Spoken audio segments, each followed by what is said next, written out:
Hi, everyone, and welcome to Future Forward Industry Insights for Emerging Leaders.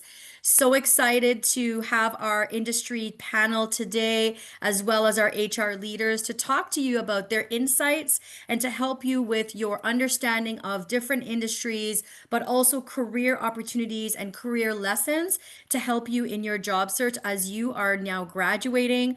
For those of you who have already graduated, congratulations to the class of 2025. For those of you who are recently or going to be graduating soon, looking forward to speaking to you and helping you along your journey. So, just by way of quick recap, we've already started. We had our welcoming opening session this morning. So, good to see some of you back. Please feel free to use the chat, introduce yourself, share your LinkedIn. This hour is for you. So excited for this second part of our day. This will be followed by the gig economy, which was sponsored by CIBC. Then we've got meet with recruiters and hiring managers again this afternoon. And then another networking cafe sponsored also by CIBC, and part six, which is our graduation party on Twitch. And everyone's welcome. We actually have a DJ Gemstone, to celebrate with all of you, to have some fun. You've worked so hard, so we've got to play hard too, and have some fun to celebrate you and your graduation. So again, welcome everyone. So in terms of some logistics, you're all muted because of the number of participants that we have here, but feel free to raise your hand if you've got questions or use the Q&A. We will have an opportunity for you to address our expert speakers. So there's no need to use your video. Grab some popcorn, relax, and enjoy the conversation. It is being recorded, so you will get an opportunity to review the content after. Please use the Q&A at any time and feel free to use or sign up for future sessions on our Devant portal. Just by way of quick introduction, my name is Sisha Maharaj. I'm a senior consultant, business development and external relations with Devant. I've got some experience to share with you, so hopefully I can have a good conversation with our guests. But my passion is really helping to remove barriers for individuals who are needing to reach their potential, specifically newcomers and international students, but also our communities. I've been in your stage before. I've worked with lots of job seekers in my career, and I'm so excited to be here with you today at Devant. In addition to that, I am a financial literacy professional. Financial literacy is very important to me, so we can also talk about that in the future and future sessions as well. So here we are. I am so excited to introduce you to our powerhouse panel. We have Rafael Colon Silva, partner at EY-Parthenon, David Cooper, Executive Vice President of Go Easy, and Jeff Watson, Manager Campus Recruitment. We also have a recent graduate with us here today, Fiona Blessy. So excited to have you here. I think your student, recent voice of a graduate, is going to be a really important part of this panel. So this is Rafael, and Rafael, we're going to start with you. I'm so excited to have you here. I read your report, and I did not know a lot of things that was on that report. So please welcome you to the floor. I'd like to maybe give you the floor. Maybe you can start us off and give us a little bit of an introduction about, your company and the department you're in, and also your role. And then I'm just going to go right into it and ask you to feel free, please, to talk to us about the trends happening in power and utilities right now in the sector in Canada. There's so much happening. So let's start with you, please. Welcome. Thank you, Sisha, and thank you to all the attendees. It's a pleasure to be with everyone today on this lovely morning or afternoon, wherever you may be. So my name is Rafael. I am a partner with EY-Parthenon. If you're wondering what EY-Parthenon is, EY-Parthenon is the strategy consulting arm of Ernst & Young, which is the broader professional services organization that I represent. And we focus on strategic advisory services on corporate strategy, mergers and acquisitions, inorganic growth, as well as restructuring and turnaround advisory for clients of all sectors, of all sizes, and of course in Canada as our home base, but also we do work internationally as well. I am originally from Colombia. I am an immigrant myself to Canada. I moved here 10 years ago. It's been a lovely journey, and I would be happy to share some of my insights. But long story short, engineer as a bachelor's, did my master's of business at the University of Toronto, and since then I've been doing management consulting work and currently with EY, focusing on mergers and acquisitions for the energy sector, most notably the power and utility sector, which I am focusing on for the past several years, and recently published an article on opportunities for the utility sector in Canada, which I would be happy to share some insights about. So, Seisha, maybe I'll keep it to that as an intro, and let me Okay. know where you want to go. That sounds great. Thank you. Welcome, Rafael. So great to have you here, and I'm sure we're going to have lots of questions for you. I'm going to maybe pass it over to David Cooper. I'd love to invite you to introduce yourself and your firm, and give a little bit of background in terms of your passion to our students and newcomers and job seekers today. Thanks, Sisha. So, hey everyone. It is difficult when you can't see everyone, but I'm assuming there's an everyone out there. First off, I just wanted to say it's an honor to share the panel with each of you and to be able to share some insights alongside with you. So I've got a career that's over 20 years in human resources, all financial services. My connectivity to Devant starts with being connected to Sisha over 20 years ago when we both worked at CIBC. Sisha, I saw you're still using our CIBC links Yes. of the agenda. So way to use your network. I am eternally grateful to CIBC for giving me an opportunity as a new grad from the University of Toronto to move from the front line in the call center into human resources. And I've never looked back. I was super passionate about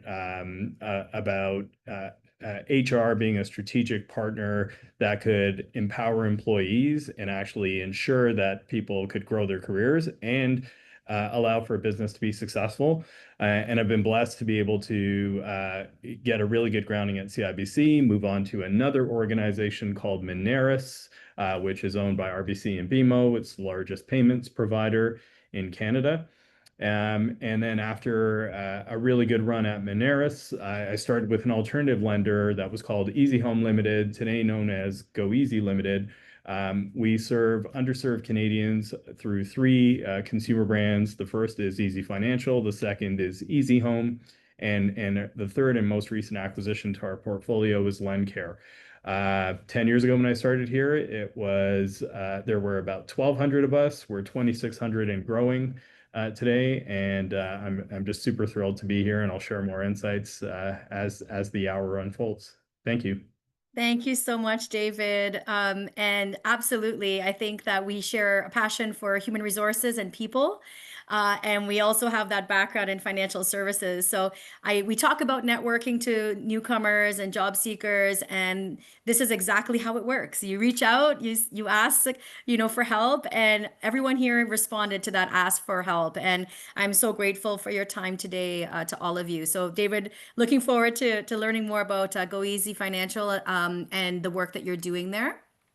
And then last but not least, Jeff Watson, Manager of Campus Recruitment. Welcome to the floor. Please feel free to introduce yourself and WSIB for some of our attendees who may not be familiar with the acronyms and some of the work that you're doing. Please, the floor is yours. Yeah, thanks. I appreciate that. I enjoy your energy, and you mentioned powerhouse panel, and I think that is such a great use of alliteration and wordplay. And I'm just going to build from there. It's a privilege to be with the class of 2025. Congratulations. My name's Jeff Watson, and I'm the manager of campus recruitment and partnerships with the Workplace Safety Insurance Board. In this role, I connected WSIB with emerging and early talent. In my career, I've worked in a number of different industries, including hospitality, retail, education, and most recently, government. The diversity of this experience would not have been possible without learning and practicing job searching and career development tactics and building a powerful network to lean on. I can imagine that you're learning about these topics in this conference today, and it makes me proud to be part of it. From having worked in career centers at educational institutions for over 14 years, I can tell you that I've met my fair share of students who thought from a short term outcome based perspective. Some students would come in expecting advice and tactics that they could use to procure a new graduate position and then be set for life. Well, their expectation was to receive tips for a one and done experience.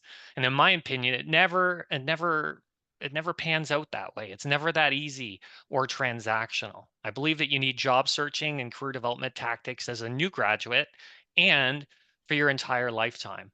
This lived experience that I've had changing jobs 7 times over 27 years confirms this. It's taught me to leverage a toolbox of job search and career development tactics and engage my professional network. In fact, I changed positions as recently as a year ago. After 12 and a half years at Western University as the manager of employer relations and careers and experience, I felt compelled to take the leap into a new opportunity. While at the time I didn't understand or know what that next opportunity would be exactly, I knew that I needed to reflect and do the work of figuring out what it was. And this work involved networking and conducting informational interviews with professionals with organizations and industries that I wanted to work in or was curious about, performing research, undertaking a lot of writing, specifically reimagining and in some cases reconstructing from ground zero my resume and cover letter. And I'll be honest, on several years, I interviewed for over 10 opportunities and had to navigate rejection. Believe it or not, it's not just new graduates who may miss on a career opportunity. Even seasoned professionals can face disappointment. The bright side was that the rejection increased my humility, and these perceived setbacks turned into setups, but for what would become my golden opportunity with the Workplace Safety Insurance Board. So through the course of this panel, my message to you will be to encourage you to focus on building skills that help you get the job now and help you build a career over your lifetime. Wow, thank you so much, Jeff. It's a pleasure to have you here with your direct campus recruitment experience and portfolio. And Fiona, I'm going to give you the floor because you're our student and recent grad voice today. Welcome. And please, first of all, congratulations on your graduation. And please introduce yourself and your area of focus as well after your graduation studies. Thank you, Sisha. So, this is my name is Fiona. I have graduated from Algoma University recently. No, tomorrow is my graduation. Yeah, to be honest. So, I have a couple of questions in the field of HR because recently I was working with a company called GoTech as a HR intern and realized that there are so many resumes same alike. There are so many potential candidates, but we are, it's difficult to stand out from the crowd. We are facing the same issues, and I have heard from multiple of my friends the same thing. So, what do you suggest? What do you can give one advice to all the new grads now? Thank you, Fiona. So why don't we start with that? Maybe Rafael, David, and then Jeff. Absolutely. And congratulations, Fiona, on this important milestone, as well as congratulations to the attendees, as well as all the students that are graduating. What an important moment. As a challenging one, certainly. I'm sure there are a lot of thoughts going through your heads right now in terms of what's coming up next. How do I best prepare? What should be the areas of focus? So I'll try to address Fiona's question with a couple of tips and ideas that come to mind. I think that it is important to place ourselves in the context we're in. The world is changing so rapidly. This is nothing new, by the way. It's always been changing. Like you can hear decades ago, there was always the premise of the world is never the same. The only constant is change. So that's really not new. But what I do think is entirely new in this world we're in is that we are at the cusp of what is called a larger revolution, industrial revolution, with the advent of commonplace day-to-day artificial intelligence mechanisms, tools, and platforms that are basically inundating everything from chatbots on your experiences day to day with products or services you purchase to even the question of how does AI impact education. You guys are probably graduating now. Maybe that's not an immediate worry, but it is certainly a worry for many of your more junior classmates that are in the process of starting their education journey. That's for you guys. It's important to think, how do you stay relevant, but more important, authentic in a world that is now facing so many questions and challenges with the advent of these platforms? I would say that fundamentally, one of the things I see as an opportunity to maintain your edge and remain relevant in this new world we're about to embark ourselves in as a human race is to retain the concept of authenticity and maintaining centricity towards what makes us human. And it's a little bit of a philosophical answer, but I do want to point out that businesses and whatever journey you take, and I'm gonna speak as someone who is in the business stream, in the consulting stream, like we deal with business problems day to day. And my job is to help companies solve their business problems. But at the core, my job is to work with people, is to really listen to people, hear their problems, find a solution, solve the problem, but ultimately people to people interaction. In this world of artificial intelligence, the challenge that I think is something you will all face and we are all facing is how to retain an authentic connection as humans, and how to make that distinction between what is, let's say, real versus what is just fake, or it's automated, or is repeated. I think that's something I'd like to leave you with, because if I reflect on my own personal experience throughout the years, one element that has certainly helped me succeed on every step along the way is the ability to foster real, meaningful connections with people. This applies across the board on every step you apply, whether it's networking, making a new connection, making a new friend, attending an event, attending a conference, for example, showing up today.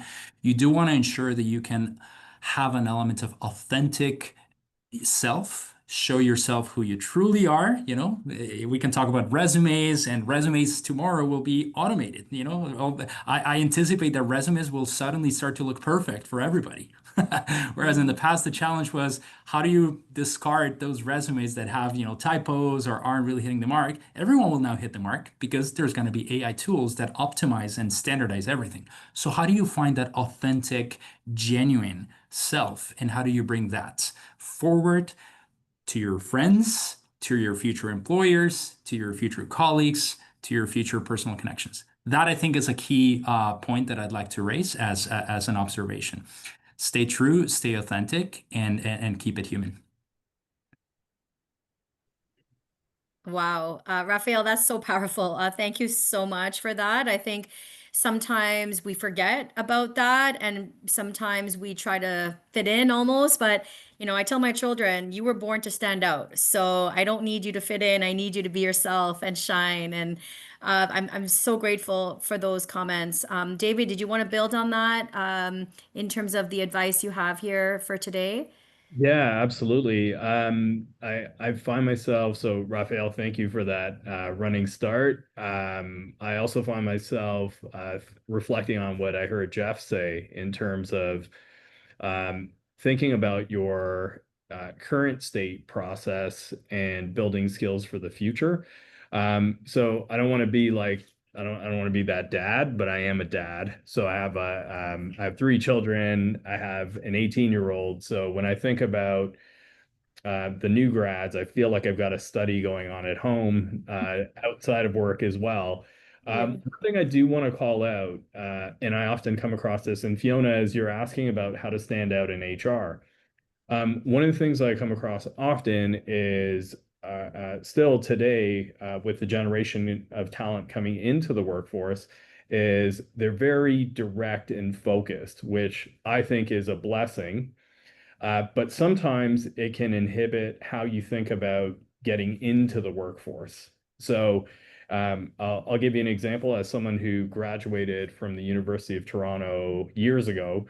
I was very open to getting into an organization that would have the opportunities for me to get into HR down the road, right? Often what I come across is new grad in HR trying to beeline it into an HR position that requires a level of immersion either in the workforce or in human resources, right? And then it's that pursuit that becomes a singular focus, And I think at times we, as humans, when we have a singular focus like that, we ignore all of the opportunities on the periphery that might be sitting in front of you. So it may be a bit tactical, but the advice I would give to everyone is as you're going through this process, you're potentially not paying attention to all the opportunities. You're not building general work experience, right? So the idea I would impart on everyone is the idea of flexibility. Like Mm, be flexible to take on the opportunity that will help you to build skills, and then you want to figure out how to take those skills and market those to the opportunity that's closer to what you actually want to get into. So my example, and I kind of previewed that, I was frontline in the call center at CIBC for 3 years, right? I had applied to go into human resources as a new grad several times, and I didn't get in right away.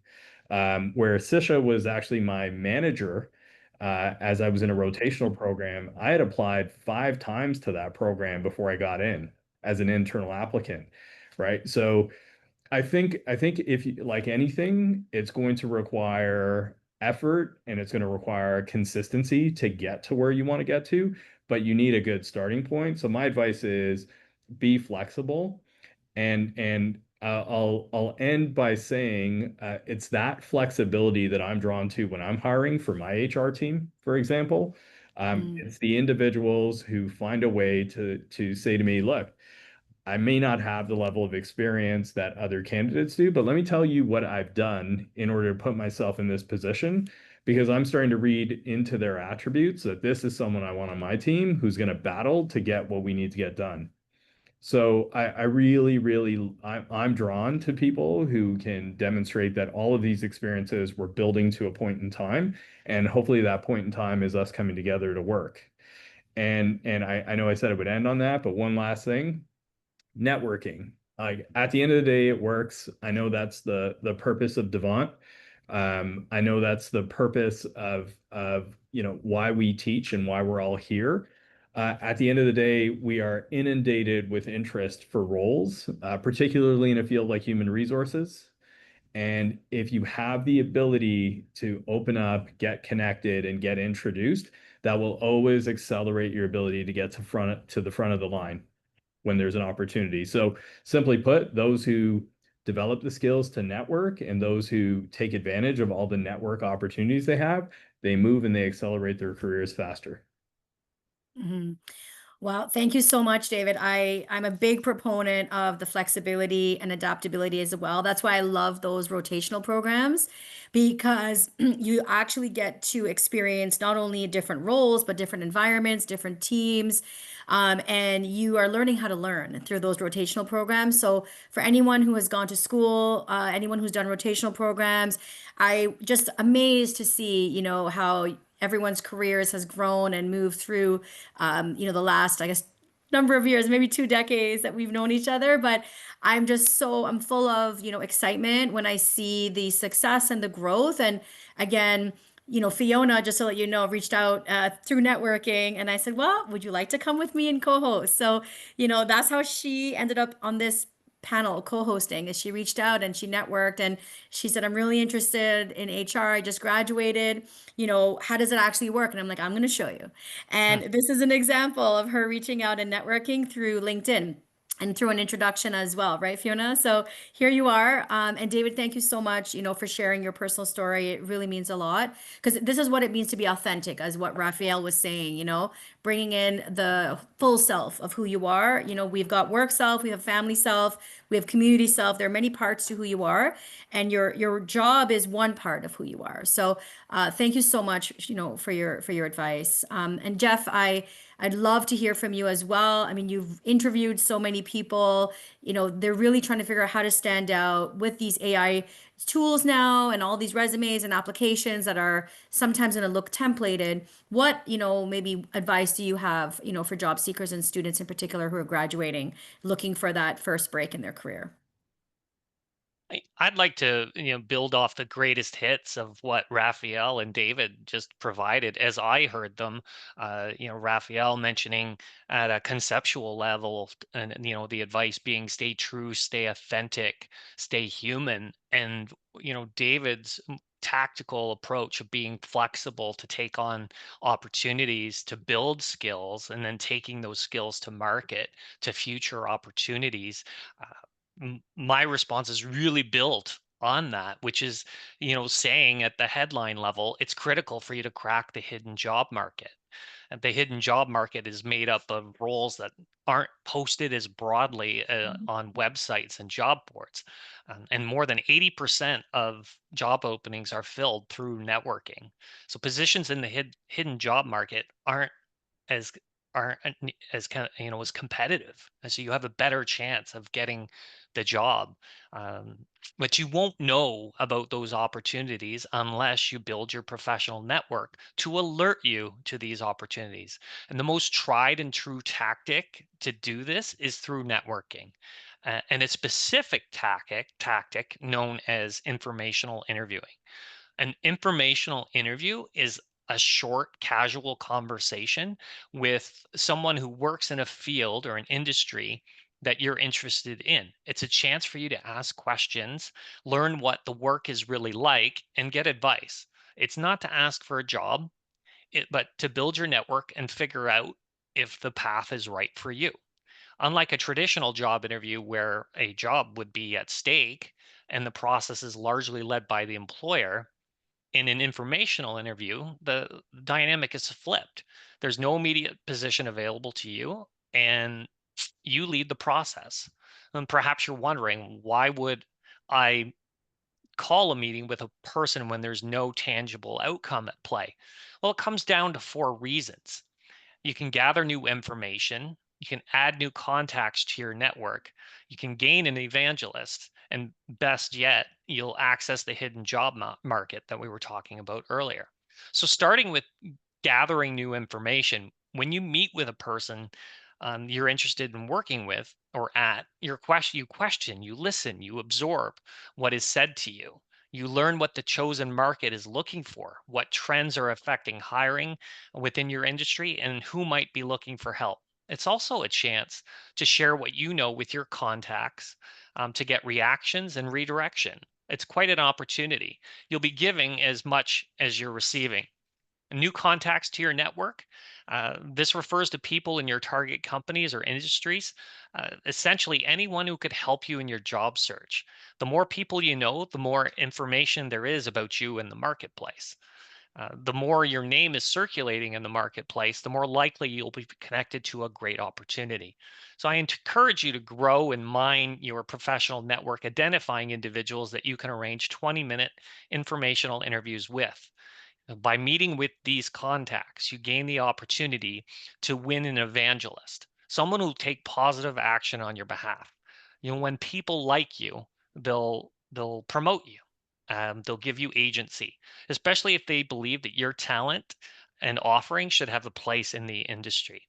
As an evangelist might recommend you to someone who is hiring, forward your resume for a recruitment process, or introduce you to other individuals with influence. Um, Informational interviews involves asking questions that get to the heart of what you're looking for. Some examples of questions could be, what advice would you offer someone entering this field? What current issues and trends in the field should I know about? What growth do I see in your organization? To dig deeper, I encourage you to plug informational interviewing into all of this AI technology that Raphael was talking about and that we're inundated with, and really start to think about how you might deploy those questions with professionals in your network. This will give you a more robust background beyond the glimpse I've just provided. Very powerful. Thank you so much, Jeff. Very useful. Informational interviewing or reaching out to people for coffee chats. We will talk more about this afternoon. And one of the things I want to build on, and Raphael, I'm going to move to you about what's happening right now in the power and utility sector. It's, be curious. We read a lot of things, and right now I always encourage, people to be curious. And I think this goes to your point about authenticity. in your informational interviews. Jeff, you gave some really important information because I think people may not be aware of how to do that. So thank you for your tips. Super useful.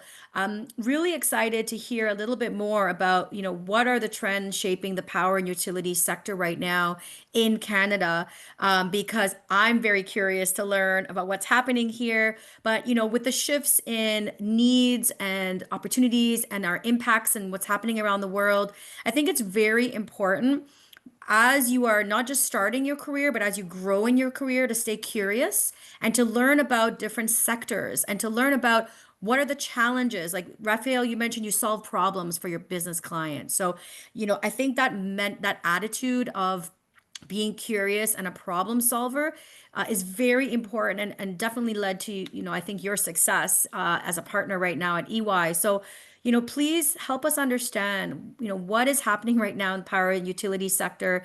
As I said, I did read your report, the EY-Parthenon report, and I learned so much. So love to hear from you if you can share with us maybe, in the next 5 to 7 minutes, a little bit more about the work that you're doing, and any highlights on the trends, whether that be opportunities or challenges that we're facing in Canada for power and utilities. Absolutely, Sisha, and happy to share some perspectives. I'm trying to come up with the right landing spot without getting too super technical, but also keeping it relevant to the audience in the conversation. I'd like to start with how we all started the day, right? Like you'll wake up, you'll get a bunch of interactions with your typical household routine, which involves an alarm, a smartphone, probably will go to shower, probably, plug a charger here. You'll, put the coffee machine, you'll, adjust the temperature settings because it's going to be a hot day. You're likely going to be hopping on a car, bus, train, or anything. Like there's just a bunch of things that'll happen that you don't even think about as you start your day because they're just there and they work. The reality is that all of that is connected to one amazing and spectacular sector of the economy that basically allows you to conduct your daily essential activities in a phenomenally efficient and modern way, which is the utility sector. The utility sector is essentially a group of companies that are tasked with providing essential services to humans so that they can live their high standards of living, particularly in countries that have an advanced economy like Canada or European countries, the United States, and even across the world, like essential services, which are essentially the following: electricity, gas, water, wastewater. And in particular, around electricity and gas, if you think about your daily lives, you're using a laptop, you're using a smartphone, you're moving between places using either a vehicle or a bus or a train or a plane. And all of that is fueled by either, again, electricity or any sort of energy source that will allow those machines to work.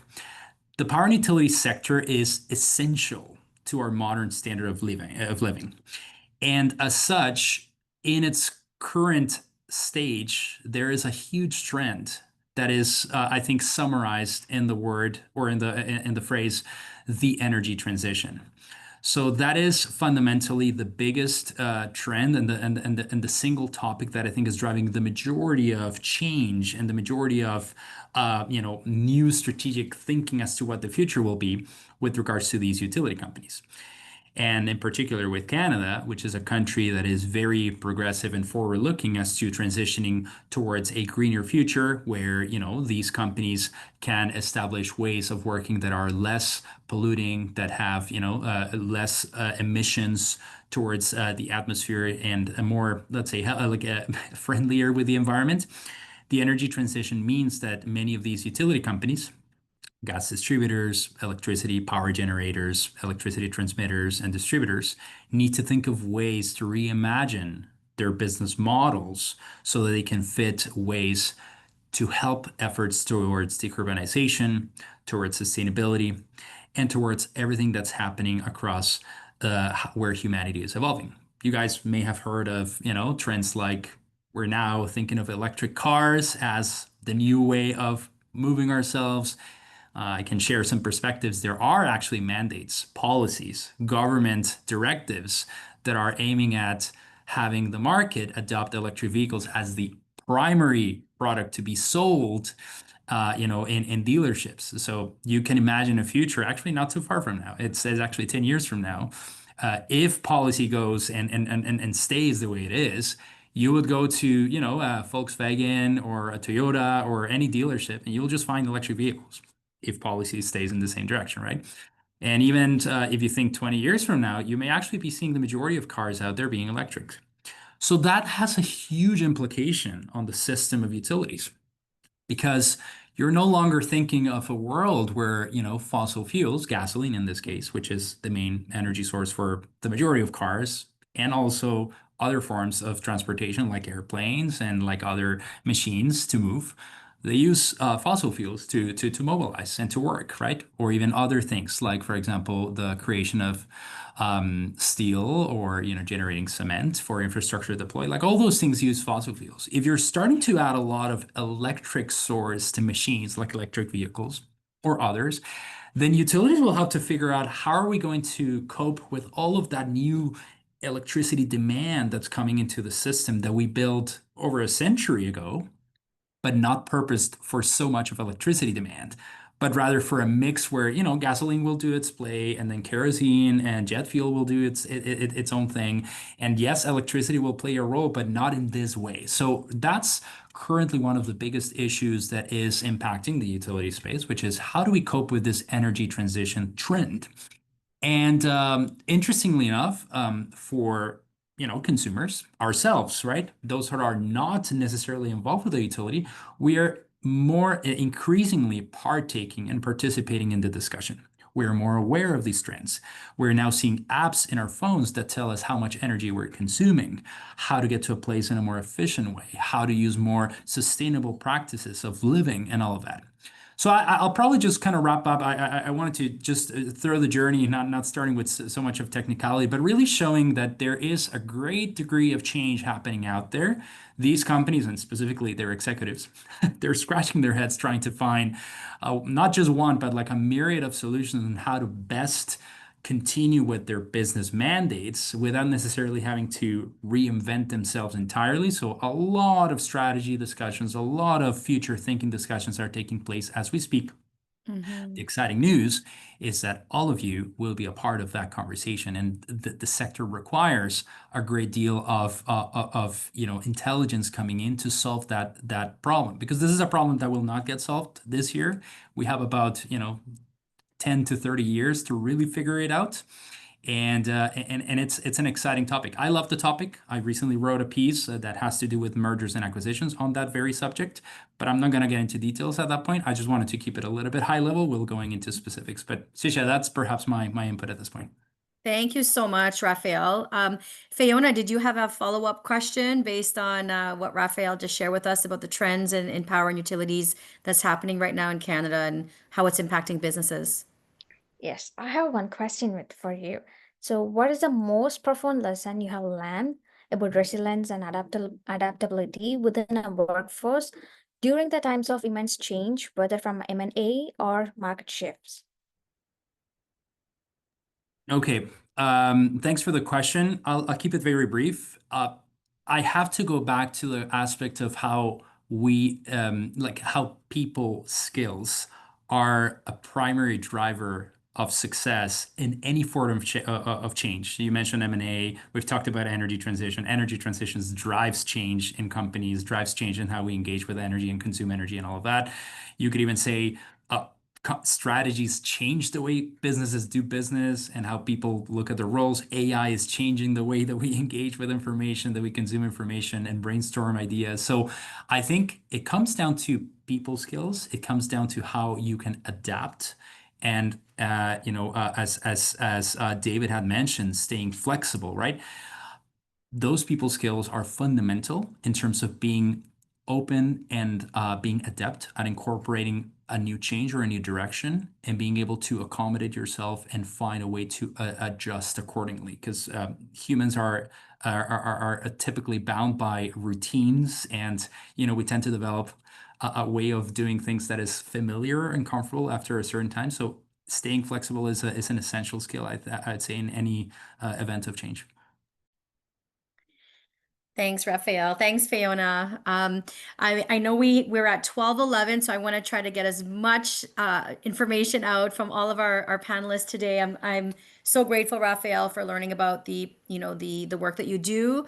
I want to encourage everyone to take a look at the report. If you're curious about power and utilities, what opportunities could be there for you, please continue to do your research, and let's talk a little bit more about what that means for you. David, I'm really excited now to move to you and the work that you're doing. And because you are in human resources, I have a little bit of a different sort of flavor to the questions I wanted to ask you. But, I wanted to ask, because you started off, in a rotational program, and you've also moved professionally to different organizations as well. What do you think is the best way, or something that grads can do early on in their career to build meaningful relationships, and even their reputation? Yeah. Wow, when I think through my career, and I think what was like, let's agree that we've talked about it. Fiona had mentioned trying to get into human resources. It is noble work, and that draws a lot of people to it. And inherently, I believe in the good in the world, and that's why people think if they can marry their career with helping people, that's why there's such a draw on human resources. But that kind of draw also makes it very competitive. So when it's competitive, you've got to find ways to stand out. And if I think about my own story, and I would go way back to when Sisha interviewed me for this program, I finally got into, which is a rotational program. And I feel like what the breakthrough was at that time, and Sisha, feel free to correct me, maybe not in front of the audience today, but um, I found an opportunity to differentiate myself from others I worked with, where I was really focused on the needs of any client I had. I know this sounds very basic, but what I would do, and what I often do, and when I get the opportunity to mentor people, what I'm often trying to teach them is find out what the actual gap is from the last person who did the job or the other people who are doing the job, and ensure that it's not something that you carry with you. So one of the things I often found, this massive bank we worked at with many, many HR professionals, everyone comes to work and everyone has a lot of demands on them professionally, personally. So, we are all oneself, and that can preoccupy us in a day. I always found one of the things I would do is really pay acute attention to what my clients needed, and I would try to over deliver. So by doing that with discipline and routine, what I found is by the time I was on application number 5 with Sisha, a few years into my early HR career, trying to get into a fairly prestigious program, I found I had built a bit of a following of internal clients who said, this is the one HR consultant who makes a difference in my business and my business success. So it is really, really that service orientation, and not thinking about myself and my career necessarily, but it was that focus on the client that was actually helping to accelerate my career. So if you want to talk about standing out, anyone internally, and HR is a service function. So your business leaders are drawn to people that make their lives easier, and that was my sole focus. Today, when I think about how I've carried that with me, today, I think about the business leaders who are here, many of them on this current state executive team. I got to be the first person they met at the organization, or I was a part of their journey in. And the bond that we have, because I had committed to them, they would come here and be successful. So they're going to receive services from my team, and they're going to be dependent on those services. And you can just imagine the emphasis I put on my team to ensure these clients are successful. And I think through that, I can see members of my team building a roster of business leaders that are saying, I would have that person on my team anytime. So I think you really want to stand out, make yourself relevant, make yourself critical to the individual. And I know this sounds basic. I do find, though, that when I mentor people at various stages of their career, I do often find that people are really stuck in their life, what's happening with them, and they're not really concentrating on how to drive value all the time. And it can happen. We're all human. So my biggest point of advice is, how do you make a decision maker's life easier? And if you build that muscle over and over again, you will accelerate your career. Wow, thank you so much, David. And I think that what really stands out from everything that you've just said as well, it's the service oriented. How can you serve others?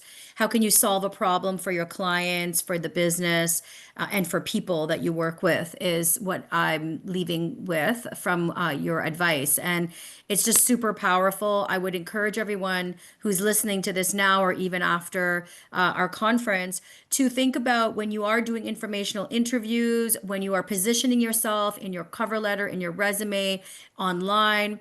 What are the problems that you want to solve, and how can you be an asset to that company or to that team to help solve the problems that we are facing right now, whether that be in the utilities and power sector, like Rafael just mentioned. David is in the alternative lending space, and Jeff is in the government space, but also in worker safety and insurance. So think about the problems that are existing. There's so many challenges. What fires you up? What are some of the issues or challenges or problems that are happening that you want to be a part of that solution? And maybe you can weave that into the questions that you ask people, into your applications, into how you show up online. You have a voice. And, whether or not you're in a role right now or you're still searching, leverage what you've learned in school, leverage your community and your values to be that service orientation solution for teams and businesses. So, David, thank you so much for answering that question. I am watching the time. We're at 12:19. Jeff, I love the solutions as well that you provided on informational interviewing. I think it's very scary for job seekers, especially one of my favorite professors, Professor Tiziana Casciaro. She talks about networking and how her research. Yeah, Rafael, you remember Professor Casciaro? I always refer back to her work. And she says, networking makes you feel dirty. And she actually did a research study on this. As you can see, I'm very, extroverted, but I'm actually married to an introvert. So I see both sides. And it's sort of, how can we help people, job seekers, or even, in your industry, you're still always going to be networking. You're always going to be connecting with people. What are your favorite resources, tools and tips that you recommend, for job seekers, whether that be in informational interviewing or otherwise, that you found very useful to help people get that framework, build that confidence, to help them in their job search or within informational interviews, as you recommended earlier?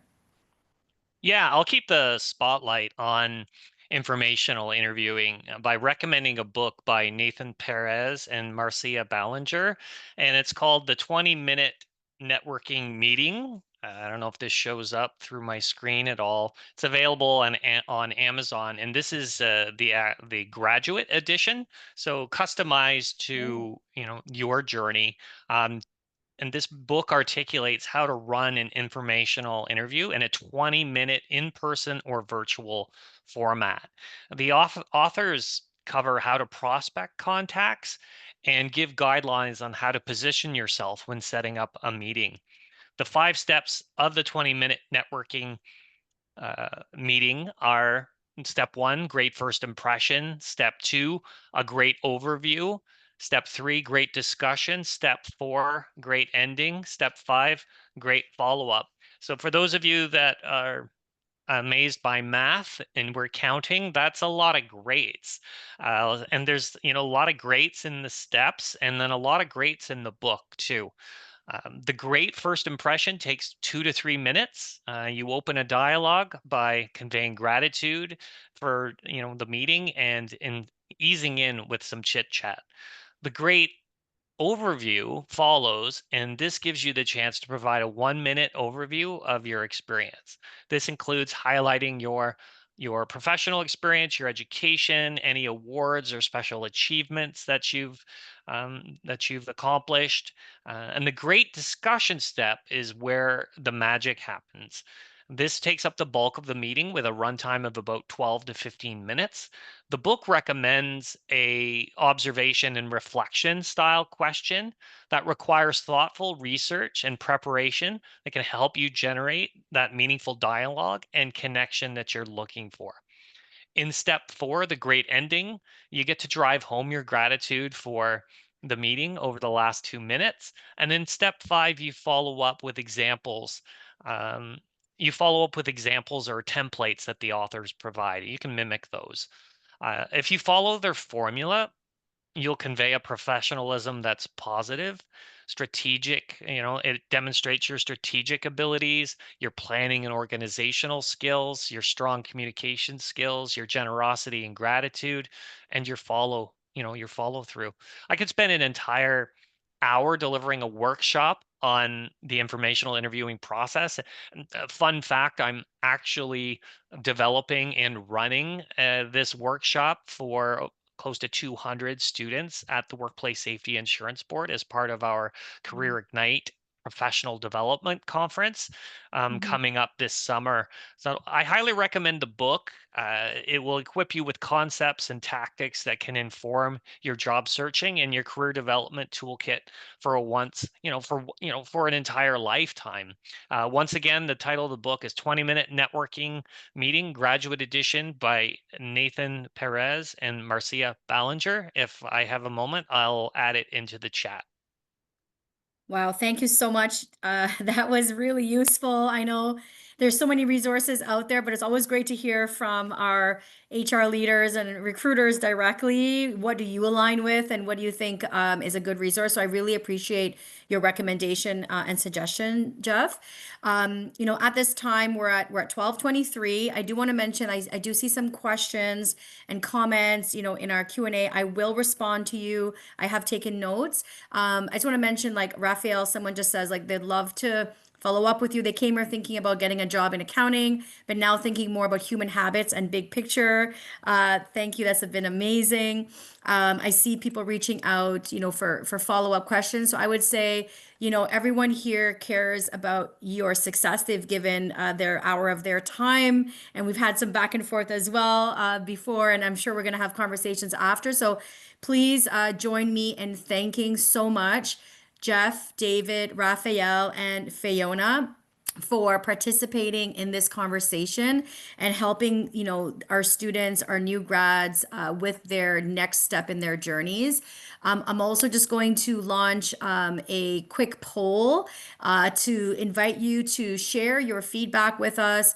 As you know, we do this for free on a monthly basis. Devon organizes virtual events to help connect you with industry leaders, HR hiring managers, as well as to provide you career development to help you be successful. We are going city by city as well, and we're going to help everyone in our communities. So this is going to expand. Right now, we're serving over 50,000 university, college grads, and community members. We work with 20 universities and colleges and 10 non-for-profits. So if you found this useful, please share with your friends. We want to help you to be successful, and we have a full day ahead of events for you. Please reach out to us at info@devant.ca if you have any further questions or need support. Also, please make sure you introduce yourself in the chat and you connect. And for those of you who are graduating, tag us on social. We'd love to share your graduation photos. Congratulations, Fiona. I'll be watching for your graduation tomorrow. All the best to you and to your family. I always say, when you graduate, you actually share that with your whole family, right? It's the family shares, sacrifices, and helps all of our graduates along in the journey of higher education. And the learning never stops. As I mentioned, and you can see here from all of our panelists who are very seasoned and, in in very high level roles in their organizations, the continuous learning is something that everyone talked about today. So want to encourage you to continue learning. Reconnect with us. We're here as always, and I hope to meet you guys in person one day, but if not, we'll see you online. So on behalf of everyone here, Jeff, David, Raphael, and Fiona, thank you guys so much for joining us. It was an incredible conversation. I look forward to definitely reaching out to you guys and seeing you in person, hopefully sometime this summer. So look out for my follow-up note. Have a great day, everyone. Thanks again. Thank you so much. Thank you, everyone. Thank you. Bye. Bye.